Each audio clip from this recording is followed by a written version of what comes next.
My name is Errol Burkock, and I am running for AMS President. My name is Peter Green, and I'm running for Vice President of Operations. My name is TK Pritchard, and I'm running for Vice President, University Affairs. One of my favorites, and I think one of our best, is the initiative to expand the Queens U Wi-Fi network into the University District. So it would be a partnership with Queens Information Technology Services to make the Wi-Fi more accessible within student homes. One of my favorite initiatives on the platform is the introduction of a regular LGBTQ night at Alfie's. I think this is such a great idea, and everyone keeps on saying, why hasn't the AMS done this before? We're really excited because I think it'll be great for Alfie's and upping its attendance. It'll be on Thursdays, so it won't conflict with any of the events on Mondays, Wednesdays, or Fridays. And most importantly, it's great because it really does act to strengthen the LGBT community at Queens, which is something that I think the AMS could definitely have a larger hand in doing. My favorite platform point would be the blue light expansion. So after talking to the Dean of Student Affairs and Vice Provost Ann Tierney, as well as the principal, we've decided to pilot project the blue light expansion in Vic Park and City Park. The city and the university will be sharing the cost with us, so that's really awesome. And I really think that it'll add to student safety in the university district and student housing areas. So I'm really excited to start that project and get it underway as fast as possible. One of the items on the platform that I'm really excited about is the introduction and the foundation establishment of the Arts Council at Queens. I think that this is something that the Queens community desperately needs, in the sense that in my 4 years here, I've worked very intimately with the arts community at Queens, and I've noticed, unfortunately, a bit of an eroding respect for it. It can't escape too many students notice how many BFA students were admitted this year. That number is 0. Unfortunately, the arts are one of the very first things to get cut. The Arts Council serves to give the arts community a much more powerful lobbying voice to the AMS Assembly and Administration. And essentially, I think that the arts community desperately needs this at the moment at Queens. So I'm extremely excited about this point. Another thing that I think is quite important is the notion of entrepreneurship and innovation on campus. I believe that entrepreneurship and innovation, all those great things surrounding that, are things that are very necessary to continue economic development, not only within the community, that being the University District and Queens at large, Kingston at large, but also the province and the nation.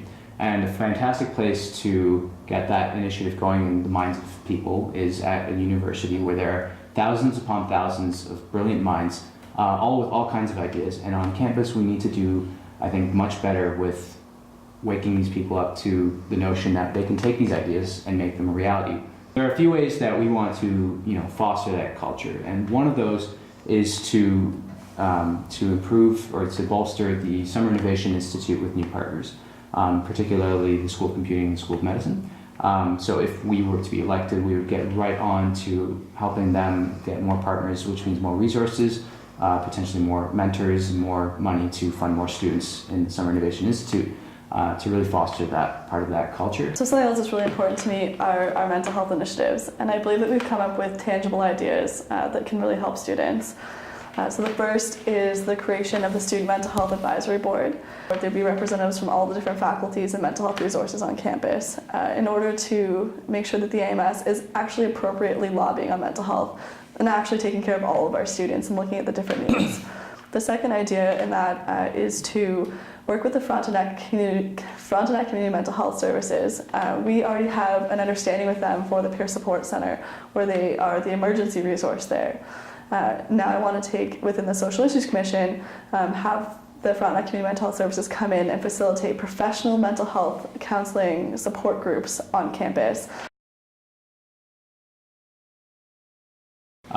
I come, like all of us really, we come to the table here with a diversity of perspectives. I'm in my 5th year now at Queens, and I've experienced a lot at this university and throughout. I come from a background that includes involvement in Orientation Week. I was president of a faculty society 2 years ago. I have been a teaching assistant. I'm even co-lecturing a class now, been in research and all kinds of different things. I've also been in a professional setting on an internship, and now I currently sit on the University Senate. So a lot of these things give me all kinds of managerial, technical, and communication skills that I think are rarely all bundled together, and I think that makes me a rather unique candidate, especially with things like the Senate experience. It makes me well equipped to be a strong advocate, and I think that's really what the president needs to be doing. Our team was crafted specifically around the three of us and our skill sets, and one of the things that I bring to the team is that I'm entirely external to the AMS. Often people view the AMS as a fishbowl. It's a very select few people within the AMS, and it can certainly be beneficial to have someone external to the AMS in the sense that I can view things objectively. I'm not within this fishbowl. I have a diversity of experience around Queens. I've kind of danced around Queens in a number of different positions. I've been a radio personality at CFRC. I'm the director of communications at the Union Gallery. I've done a number of different things on campus, but specifically through all my experiences, whether it be my employment with Scotiabank or at the gallery itself, I bring in a lot of management, a lot of fiscal responsibility. I understand how nonprofits work. So I feel I'm a strong candidate for the Vice President University Affairs position for two reasons, being my experience and my passion. On the experience side, I've been a club chair, I've been a committee chair, I've been a committee member of several different committees. I was the Social Issues Commissioner last year. I'm currently the Administration Manager for the Student Life Center, and I have a number of external experiences which help as well. And then I feel I am extremely passionate about a lot of the different issues that are dealt with on the VPUA side. And I really feel so strongly about effectively lobbying on them and providing student experience in all those types of areas. So I feel that I have the passion and the drive to really fill the position. I think that the most important people to thank would be our volunteers so far. We've had an overwhelming response from our volunteer team, which has been incredibly touching. These are people who had confidence in us before we could even release our platform to them, and very much have supported us extensively throughout this campaign.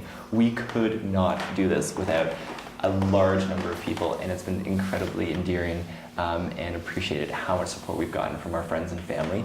And I think that the biggest thanks has to go to our volunteers. Is there anything you guys want to add to that? I would just say to, add to that, they literally carry us on their backs, and we can't thank them any more than we do now.